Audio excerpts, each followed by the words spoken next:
Welcome back, everybody. Episode number Ocho. Ocho. I'm glad y'all remember that because I don't. Yeah, that's the only one I remember. Yeah. I know Uno and I know Ocho for some fucking weird reason. Yeah. I don't know why, but we are on episode 8, everybody. 2,000 subscribers. What? Yeah. That's nuts. We've been doing this 2 months. I don't think 2 months. Yeah, I mean eight episodes, 2 months. That's 1, 2, 3, 4. 1, 2, 3, 4. Yeah, I mean, that's unreal. Fucking crazy. Thank you so much, everybody. Thank you guys. Thank you so much for listening, liking, subscribing. Hit the bell. Keep doing it. Please do. We're having a blast doing this, and we're really doing some good intros in the middle. Joey the Moron. Off to my left. Jay Klein. Mike Stewboy O'Brien. Addict Meth GHB. Pretty much anything, but those are my two. Yeah. All right. Well, we get this kicked off with the tradition of ours, and this one I think is carrying a little special place with us today on today's topic. So, Jay, go ahead and take that. Yep. Like we always do before we start each episode, let's bow our heads, close our eyes. Let's think about the addict out there that's still suffering. Let's think about the family, the friends, the loved ones that are suffering with them. Maybe the addict that's in recovery, that's struggling currently. And the ones that unfortunately weren't able to be here with us today. A moment of silence.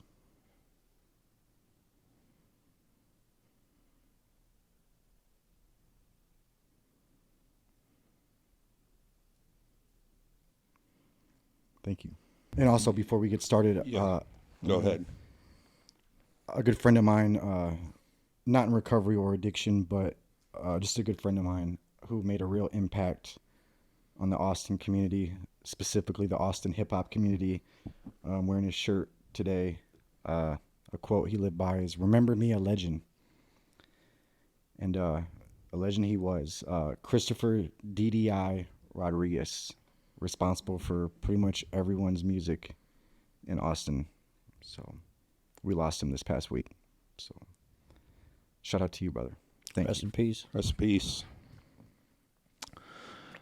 All right. Well, we got a reminder of a sponsor today. A reminder of one. This comes in by way of carpet farming. You know, it turns out you might have unlocked something here with a lot of people, because we got a lot of carpet farming stories, and God damn it, I think we need to share these things. But before we get into that story, because it's your story, it's your buddy's story, I want you to remind the world what carpet farming is, Mike. You know what's funny is, so carpet farming, for those that do not know, is when you run out of dope and you go looking for it anywhere. And the best place to look for it is in the carpet.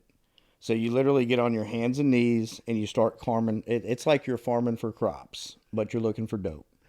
And that's pretty much what carpet farming is. You'll find shit. Sometimes you will find dope. Sometimes you'll, like myself, I've smoked a toenail. I've smoked rice. It wasn't my toenail. I smoked someone's ball hair, I'm sure.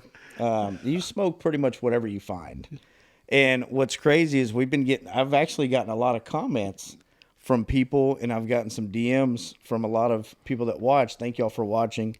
And they say, a lot of them was like, I didn't know what that was. Now I do. Yeah. Right? And then other people will text or will comment, and they'll say like what they would farm for. So one of our viewers, Rachel L. Shout out Rachel L. Shout out Rachel. All right. Shout out Rachel. Let's go. She sent me a text. I won't say which relative it is because I didn't get her permission yet. But she had gotten a text message from one of her relatives, and she said that she found 2 weed nuggets. Are they called? I don't do weed. Is it called nugs? Yeah, nugs. Yeah, nugs. So there's a picture of 2 nugs, and she said, "Hey, I found these on the floor. I'm going to smoke them," or something like that. And she responded back, "I'm pretty sure that's cat shit." Right? And she put them with her nugs of what was real weed. Yeah. And like you can clearly see green, dark brown, and gray. Yeah. Right? Right. And the relative responded back and said, "No, I smoked them. It was real. And man, they got me high." Jesus. So apparently it was real shitty. Yeah. Oh And, man. Like you showed me the picture, and that was very clearly shit. I mean, Yeah.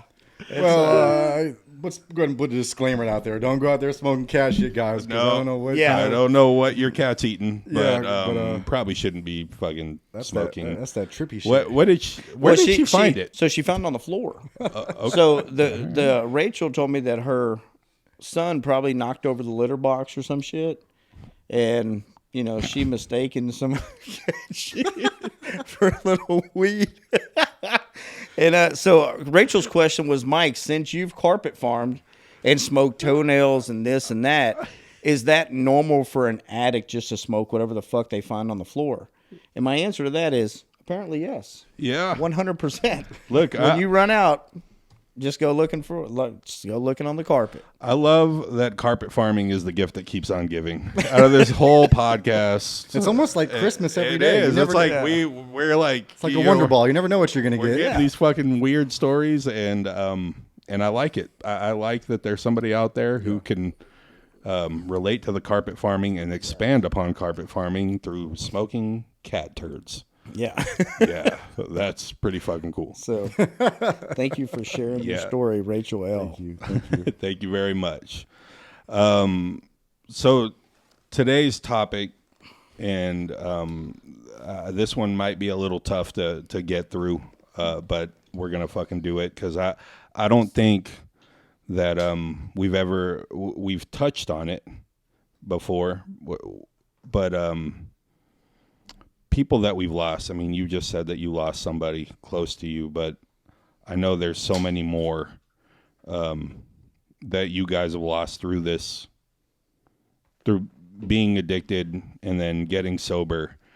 And I kind of want to honor some of those people today. A couple stories. I mean, I think we've all got them, and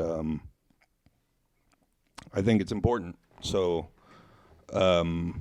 what kind of kicked this off, though, was 2 episodes ago. So episode 6, we did a Q&A, and I read a comment, and it was pretty wild, what this guy had gone through. And I shared it with you guys. You guys read it. It's pretty crazy, but I think it'll kind of open up to some of the struggles. So forgive me, I'm going to read it off my phone here. So yeah, again, episode 6 came just from one of our listeners, and forgive me, I'm not very good at reading, and this is really small print. But it's guys, I need to say it to someone. At the age of 15, excuse me, turned 16 at the hospital. I was involved in a drunk driving motorcycle accident. I was already an alcoholic. Started at the age of 11. Due to this accident, they were obligated to give me Dilaudid, and it was the first time I got Dilaudid IV or IM Rush. I was an addict. In the accident, I broke my femur, which was the least of my worry because I also got my leg caught between the frame of my scooter and the bumper of my car, that all the skin almost was torn off of his lower leg. A muscle torn on the glass of the car, which damages the nerves, etc.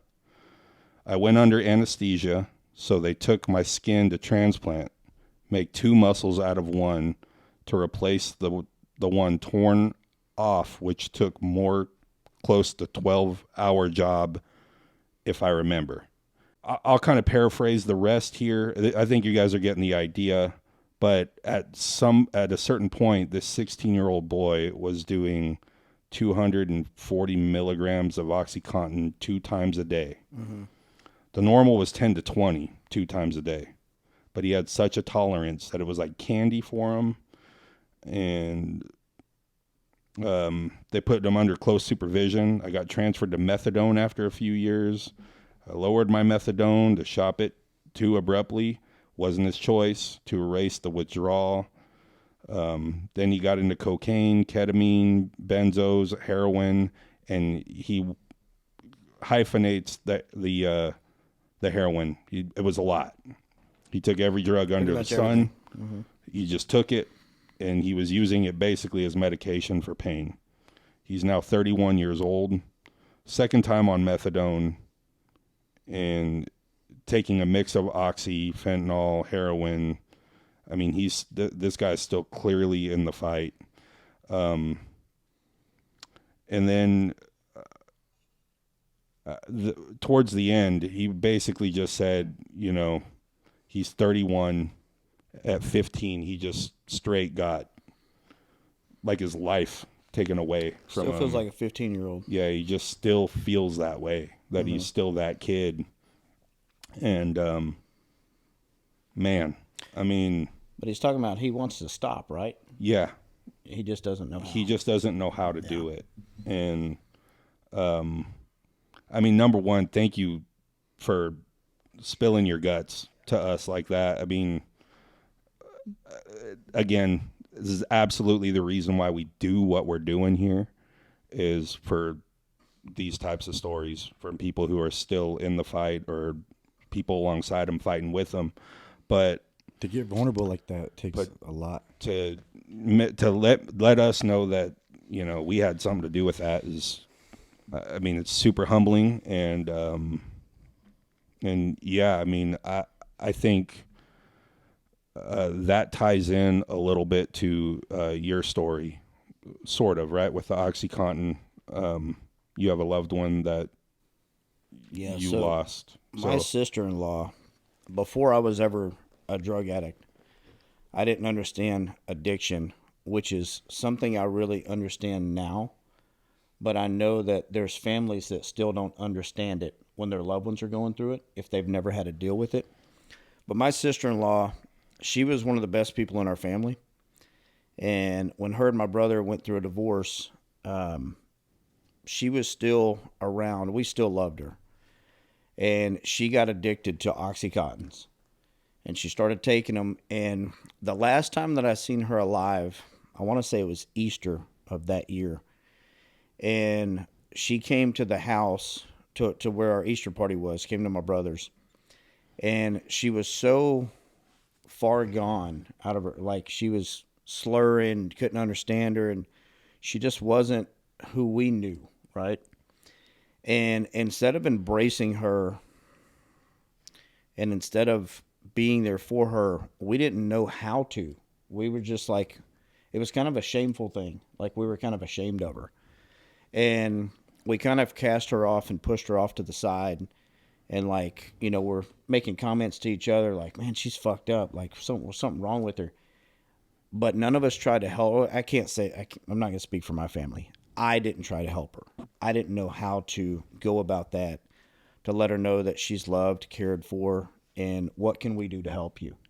Instead, we pushed her to the side, and she OD'd about 2 weeks later. I want to say about 2 weeks later. Might not have been that fast or that long. And I remember I was married at the time to my daughter's mom. And I remember telling her, having such regret from not doing something, anything. And I remember we talked about it, and I said, if anybody in our family or friends ever goes through that again, we will do whatever we can to help them. Even if we don't know how to help them, we'll figure it out. And I didn't know that I was going to end up being a drug addict myself. But that was, when I read his story, that it made me think about my sister-in-law and, you know, that how many people get trapped in this and how many people we lose to this. And I mean, I'm sure Jay Klein can we've probably lost hundreds of friends to this addiction. And even when we get into sobriety, we will still lose people that haven't came back from it. I mean, this disease does nothing but take and take and take from you. Even in sobriety, it still is taking from us because we will still lose more people that weren't able to figure it out. And with that guy, his story, the best thing about that story is he's to a point, it sounds like he's to a point where he wants to stop. I think if you keep reading, he talks about how he's not a good, he won't be a good partner to a woman. He's not a good friend. You know, he's not good for himself. And when you get to that point, that's the point where you got to go find help quick because there's a small window in there, and he's in that window. And you know, I don't know if he's in the States. Do we know if he's in the States or if he's out of the country? I don't know where he's at. If you're in the States, especially if you're in Texas, we have some pool here in Texas where we can probably get him in detox, get him into some rehab or sober living or something. If you're out of the States, I don't know how they do it out of the country, anyways. Well, But, you know, I mean, I'll extend this to him too. I mean, I think, look, if you're out of the States or you're out of Texas, still reach out. I mean, we'll do whatever we can for you. Start with a conversation, but for sure, that's kind of where it starts. I was getting the same impression. I just, more than anything, I wanted him to know that we heard him, and you two more than me understand where he is, and he's not alone. and he's not alone.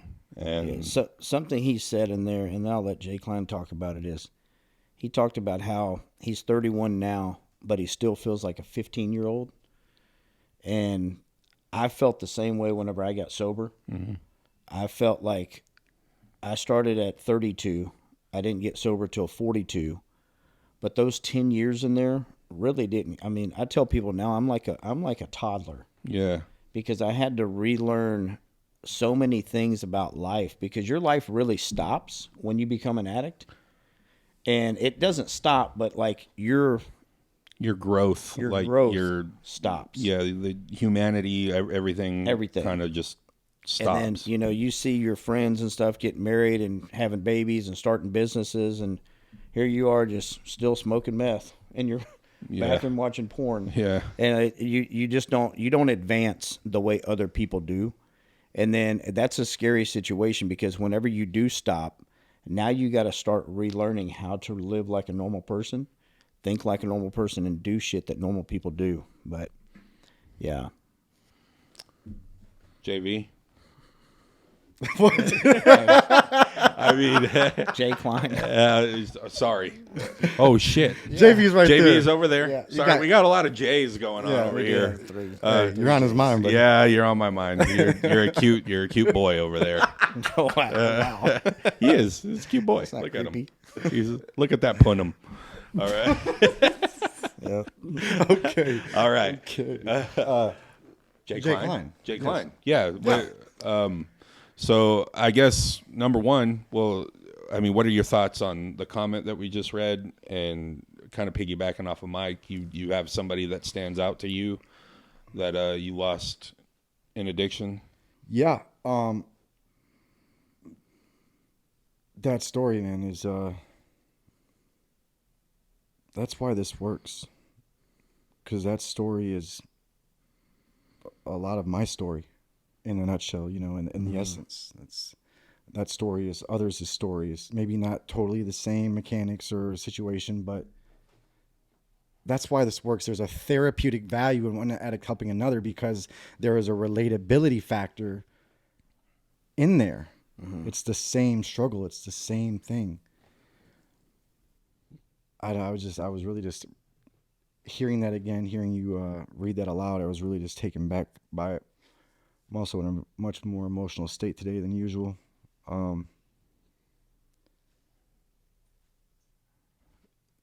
Man, dude, we're here for you, man.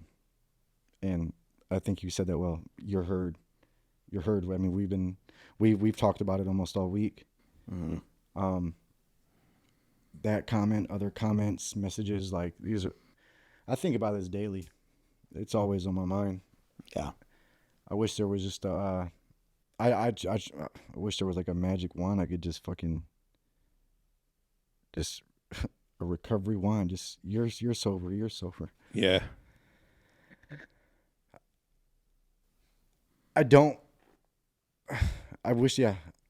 Yeah. Just reach out to us, man. That was me too, for sure.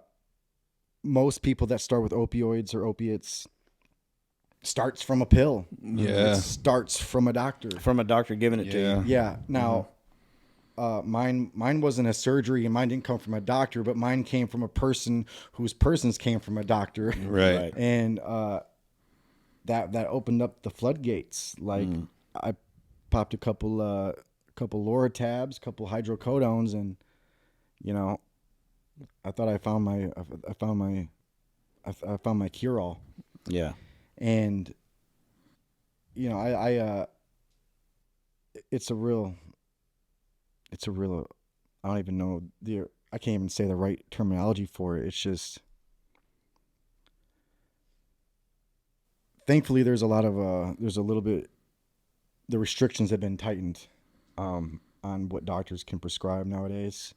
But when I was coming up in my early addiction, I lived in Central Florida like 2009, 2011, and it was just like something I've never seen before. If no one's familiar with what happened down there was essentially these things called pill mills. Yeah. I've heard about it. And Vice did a really good documentary on it back in 2009, I believe, and doctors were just prescribing out just Ziploc bags of Xanax and alprazolam, and You could go to one doctor. Yeah, you can just bounce they from had one to pharmacies one. inside the doctor's office, which is Yeah. unheard of. Right. And then you can make the next stop at the next one over Right. and get the same thing. Because Like, they didn't have a registry. Right. There was no database, at least in that particular state at that time. There is now, and I don't. Yeah, I don't want to get into big pharma right now. Yeah. That's a whole nother topic. But it started with the little white pill, and from there, once I lost that, this is where it happens. The doctor cuts you off. You're going to start feeling crummy, or you want to chase after that feeling again. You go to the streets. Also, the streets, it was more cheaper. So. Don't have to have insurance, none of that You shit. don't have to have insurance. You just, where I was from, you just go down, walk a block, and shit, they were in the corner stores where I was from. Like, it's crazy. As far as the, what I recommend for sure though is reach out to us, reach out to somebody, try to find wherever you're at. There's definitely 12-step meetings. I would get there as soon as possible.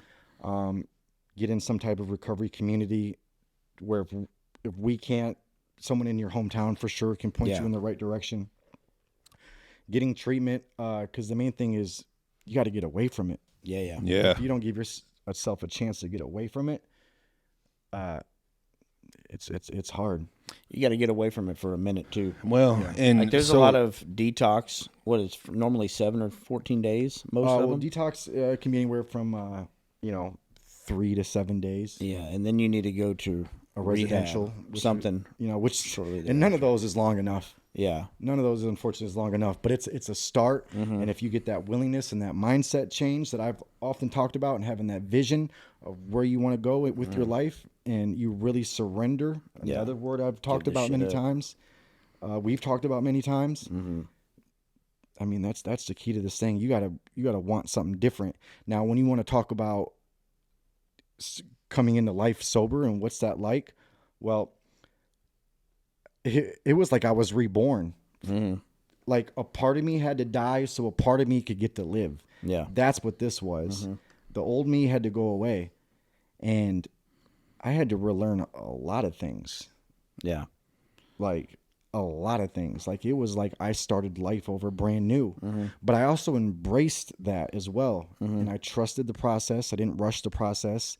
I welcomed it. I got engaged and fully immersed into the to my recovery program, and I had faith, and I just trusted in the process that, hey, you know, have some patience, have some grace, Yeah. have some faith, and everything, you know, after, you know, a couple months, things come back, you relearn things, learn new things, you know, like Get around other people that will teach you things too. yeah, Like some people that's been in the game, the sobriety game for a minute. yeah. Learn from them. Like when I, you know, my thing is music, dude. I couldn't write songs for the first 90 days. I would try, and I'm like, I can't even think right now. I can't do this. I can't do this. Yeah. High.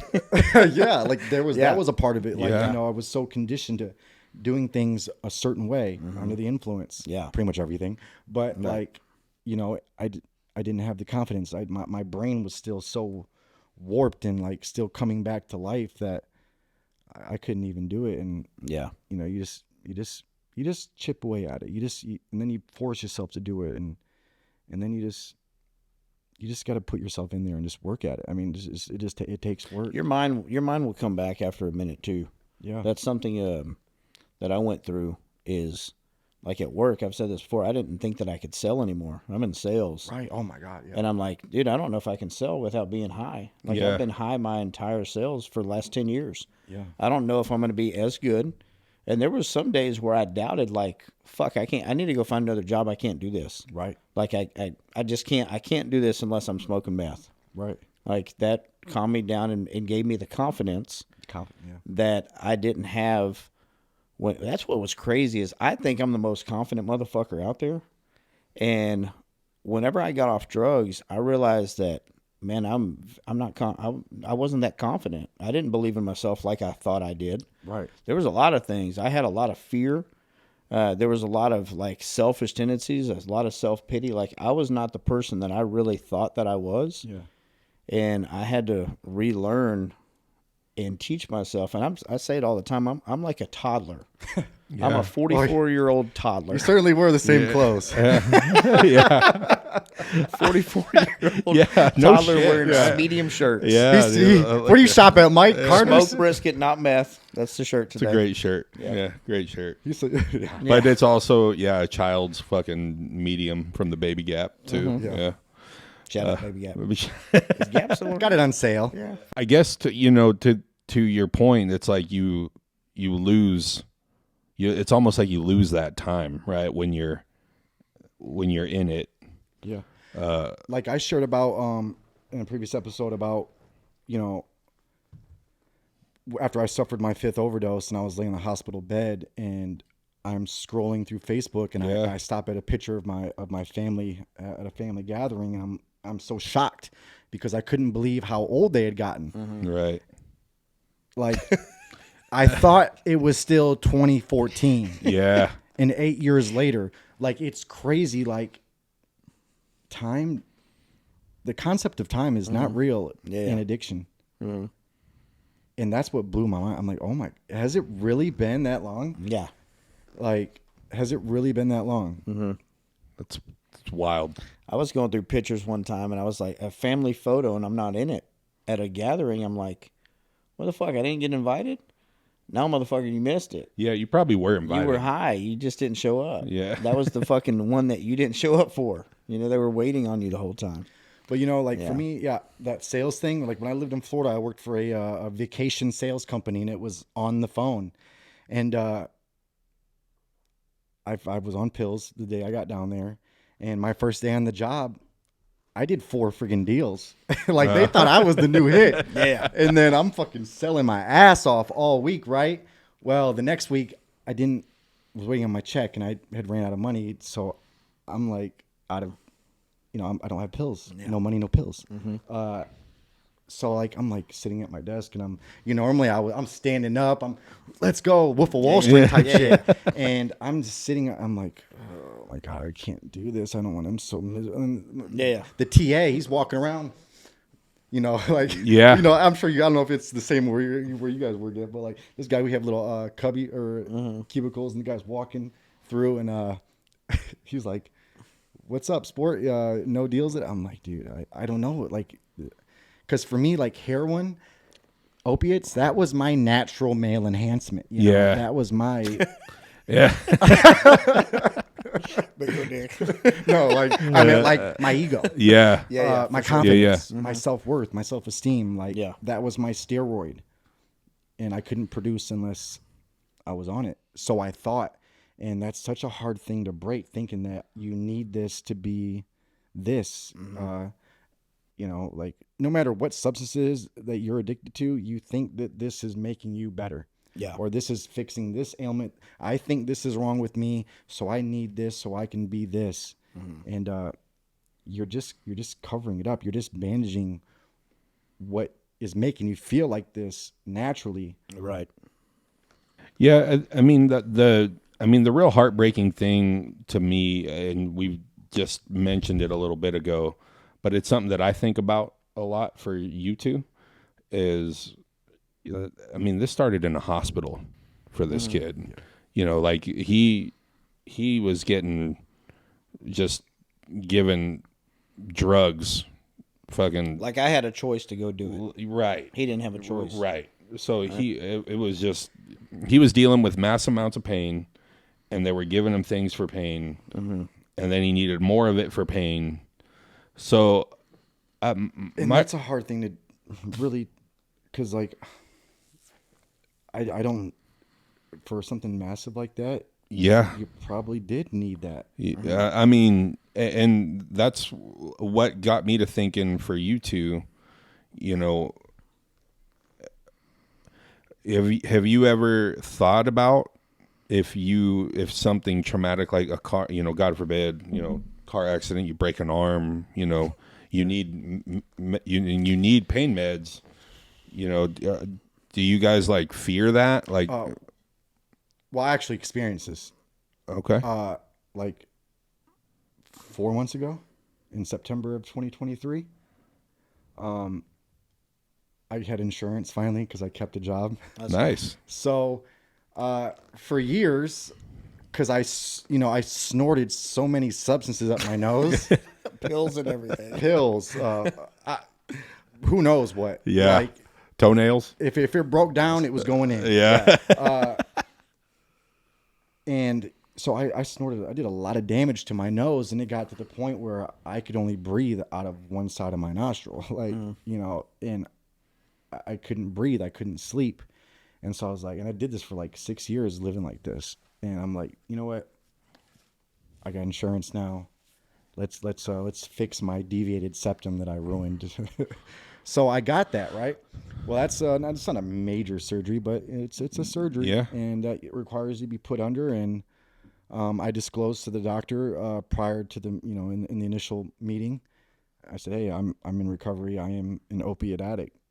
So if there's anything you can do to lessen my pain, but not prescribe me something super narcotic, please do. Now, luckily, I have a mother that's in recovery. So when I did the surgery, they did prescribe me to take home a low dose of hydrocodone. And I stayed with my mom and I gave it to her. And I stayed there, and my mom's also a nurse. So and she wasn't going to dispense me pills. So, Yeah. I gave it to her, and, I made it through. Tylenol, Advil, ice pack on the face. Yeah. I think about something where you may not have the option. Yeah, like if you get if you don't have the option, Like for this he was kid. probably unconscious. That's when what they I'm did saying. Is like, and that, you know. and I personally, and it's not really addict related, but I'm tying it into what I'm asking you guys here. My somebody very close to me had a very major surgery, and I remember they were just giving her stuff. This is the toughest lady that I know. And I'll never forget it. But me and my brothers were in the room with her, and they said, she told them to stop because she was like, "How do I know how much pain I'm in if you don't let me feel it?" Yeah. And that kind of rewired my brain. I mean, those nurses looked at her like she was like she had a fucking third eye in the middle of her head. But you know, no, there's not a lot of people out there that I think that I'm one of them that would be like, yeah, I'm in pain, fucking hook it up. Well, I right? would probably say there's not a lot of. I don't know if I want to say that. If fuck it, I'll say it. I don't know if there's a lot of doctors out there that are gonna fucking try to get around not giving you a lot of pain medicine either. Like, Right. That's what they do here in the States. Is they put you on fucking medication. Right. Like even when you're a kid, if you have ADHD, let's put you on fucking medication when you're 8 years old. Well, now I will say nowadays doctors are actually scared to prescribe pain medication. Are they? They are. Yeah, I don't. There's I mean, pharmaceutical company, you know, they got sued billions of Yeah, dollars. yeah. Like it's your leg has to be almost, I don't know. I can't say for every doctor's office or every doctor, because there are ones out there, I'm sure, that don't follow protocol, but it's almost like your leg has got to be falling off for them. yeah, to I don't think prescribe there's pill doctors anymore, like those Right. little pill. I don't think there's that. But I think when you're in the hospital, they might just put you on medication just because. Right. Now, when you get out, what will they prescribe you? Who knows? Yeah. But But while you're in there, if I can't say what I would do. I mean, fucking, I don't Yeah. know. Like, fucking, I might get in there and be like, this is fucking great. Or I might get in there and say, hey, I'm an addict and you need to fucking take me off all this bullshit. I know when I had my meth teeth done, all those four, I still got this one to fix. But when I had my meth teeth all redone, they were like, all right, we're going to put you under. I was like, no, Yeah. not going under. You just give me a little shot. Just give me a little shot and I'll fucking just watch Netflix and let y'all do y'all's work. That's crazy. And she That's was like, it's going to insane, take dude. us 4 hours. I said, I don't give a fuck. So they had Netflix right here. yeah, And I was just sitting there and fucking, they were just grinding my teeth down and fucking doing it all. And, fuck man. man, I have a picture of it before and after. It's fucking, Oh, dude, your teeth were a disaster Awesome. zone whenever. it's great. But yeah, and then whenever I left there, they were like, we're going to prescribe you something. I said, I'll only take Tylenol. I won't take anything else. You give me Tylenol. I don't need fucking, you know. Now, look, I wasn't in that much pain, if I'm being honest. yeah. But the addict in me, if it would have been any other time, I'd have been like, fucking give me everything you got. Yeah. You know? But, and I wasn't going to take it if they gave it to me. I wouldn't have accepted it just because I know that even though I never did pills, I do drugs because I like the way that it makes me feel. Right. And that can be any drug. It makes me feel better in situations, and that's what I like. It's not because fucking I was abused as a kid. Or look, maybe some people do that, but it wasn't me personally. Mm-hmm. I did it because I like the way that it makes me feel, and it takes me out of situations that I feel in. Right. So, for me, I wouldn't accept it. I couldn't accept it. That's You know, And my sobriety is too important to me Right. for me to fucking openly say, yes, give me fucking hydrocodone, knowing that I don't need it. but there is circumstances where you may need pain medication. Yeah. And you do not. It's in the book. If Yeah. you read like The big book. the big book, you know, you don't. That's between you, God, and your doctor and your program. Like, if you have a major surgery, it'd be my recommendation you get connected with your sponsor, your ones close to you in recovery, where, hey, I may have to get morphine shot while I'm in the hospital because I'm about to go under and I'm doing a 12-hour whatever. I mean, you may have to do that. Yeah. And you may have to really get more invested in your program prior to going in and leaving, Bring your higher power in that one. you know, because I don't want to make it seem like we're saying don't please, you know, I don't want to make it seem like we're saying don't get medication, Yeah. right. because that's not what we're saying. But you know, it's just be mindful and be aware. You know, and if you don't need it, then That's different. hand it over. You know, because for me back in the day, like surgery, sign me up. Yeah. But fuck, if I gotta jump off a bridge, let's do it. Like, Yeah. oh my, this is a blessing to Yeah. go to the doctor. What are we gonna get today? Yeah. Yeah, if I lose my arm, fucking give me some medication. Yeah. But if it's what you said, be mindful. Yeah, You know, if you don't need it. yeah. Because getting medication for surgery is not the same thing as a relapse. You know, you don't start your clean time over Yeah. because of that. Like, Okay. Well, I guess that was, excuse me.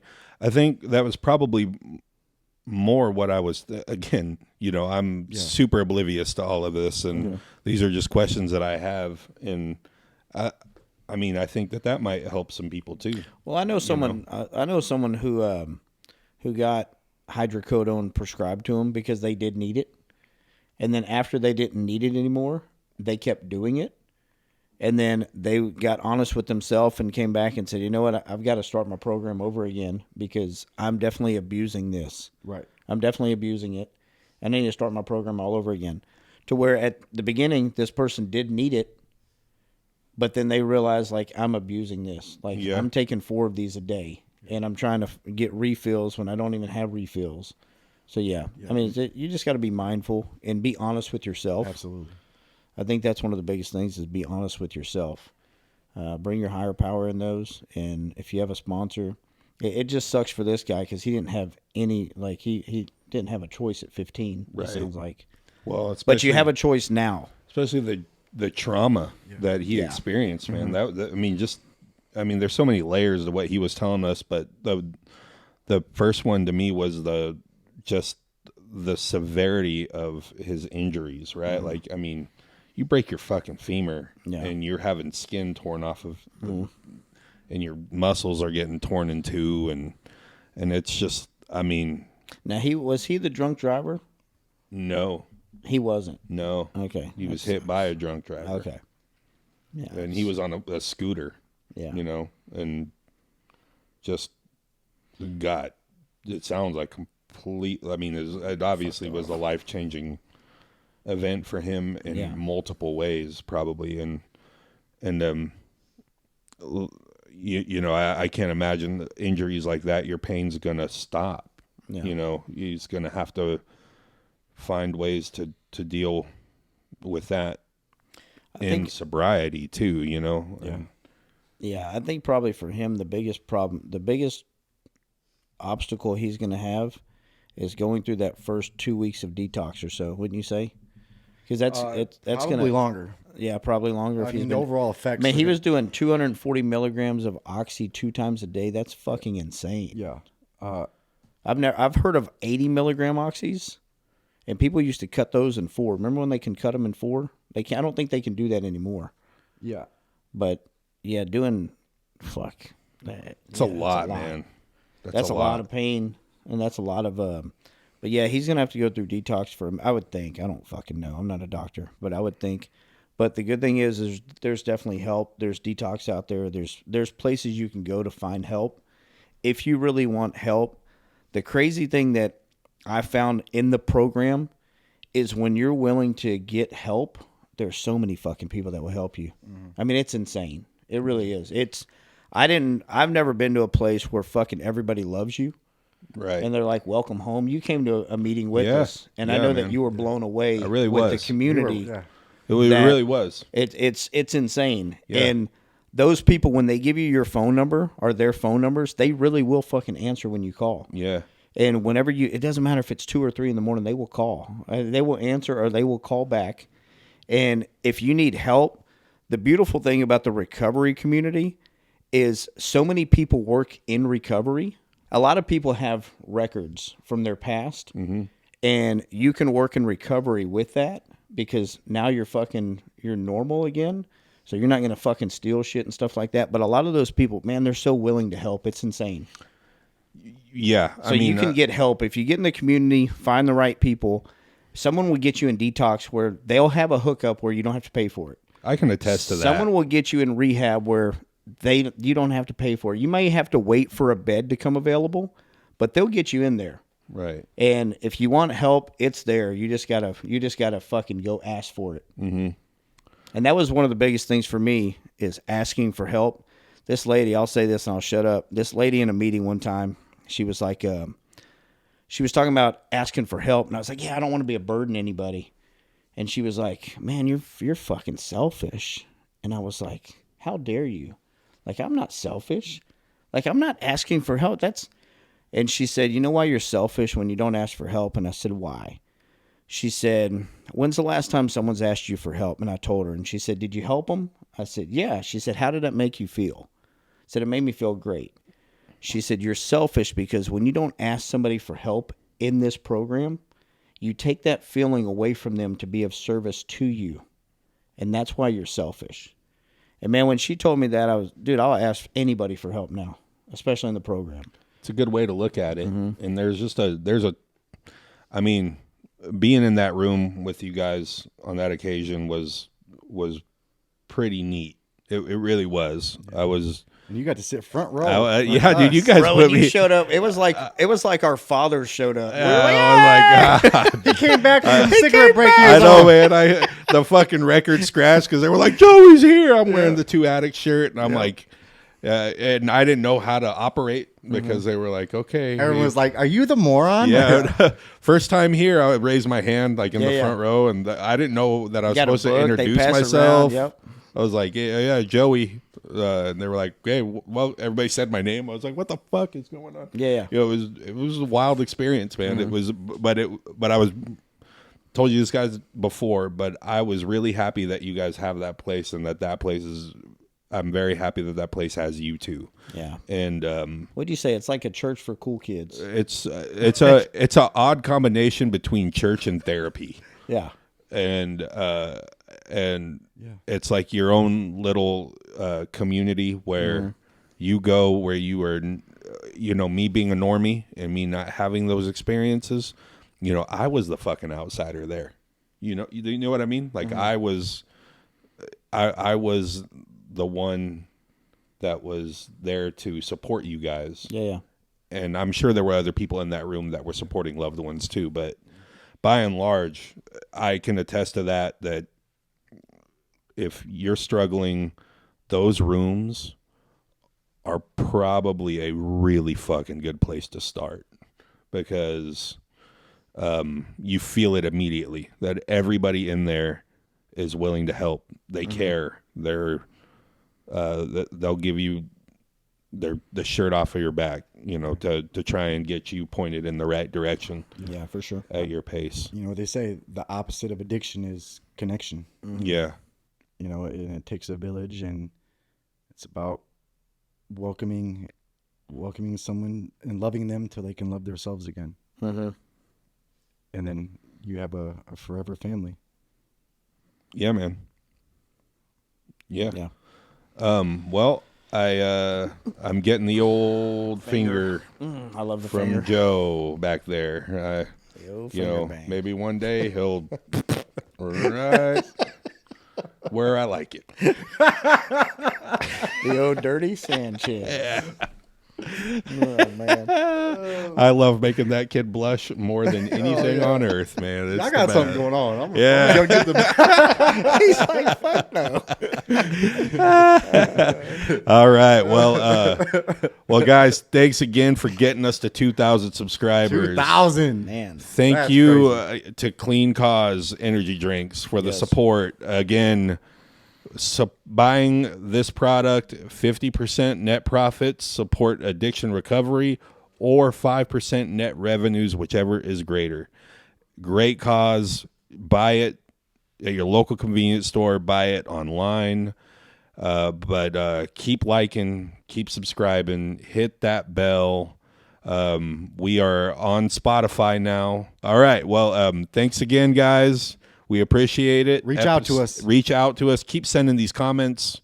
We listen and we talk about them at great length. Thank you. And we respond. And we will respond to you. And thank you very much. Two Addicts and a Moron. Peace out. Love y'all.